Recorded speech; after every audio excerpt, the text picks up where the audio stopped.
இப்போ நம்ம எக்ஸலில் என்ன பார்க்க போகிறோம் அப்படின்னா மேக்ரோஸ் பார்க்க போகிறோம். மேக்ரோ இப்போ ஃபைலில் ஒரு நியூ டாக்குமெண்ட்டை ஒன்று எடுத்துக்கிறேன். இப்போ பிளாங்க் ஒர்க் புக் எடுத்துக்கிறேன்.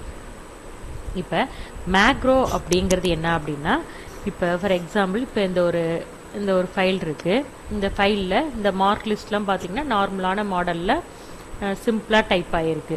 இப்போ என்ன பண்ண போகிறோம்னா, இதுக்கு நம்ம வந்து ஒரு ஹெட்டிங்கு, இந்த ஹெட்டிங்லாம் போல்ட் ஆக்குறது, இந்த ஃபாண்ட்டு மாடல்லாம் மாற்றுறது, ஃபாண்ட்டை சேஞ்ச் பண்ணுறது, இந்த மாதிரிலாம் நம்ம வந்து என்ன பண்ணி வச்சுக்கலாம் அப்படின்னா டிஃபால்ட்டாக பண்ணி சேவ் பண்ணி நம்ம வச்சுக்கலாம். டிஃபால்ட்டாக பண்ணி நம்ம சேவ் பண்ணி வச்சுட்டோம் அப்படின்னா திரும்ப நம்ம வந்து எப்போ ஒரு டேபிளை புதுசாக நம்ம போய் ஒரு டிசைன் பண்ணணும்னு அவசியமே இல்லை. ஒன்ஸ் நம்ம மேக்ரோவில் க்ரியேட் பண்ணி வச்சுட்டோம் அப்படின்னா ஆட்டோமேட்டிக்காக அடுத்தடுத்து நம்ம எத்தனை ஒர்க் புக்கு எத்தனை ஒர்க் ஷீட்டு யூஸ் பண்ணாலும் அந்த ஷீட்டுக்கு வந்து ஆட்டோமேட்டிக்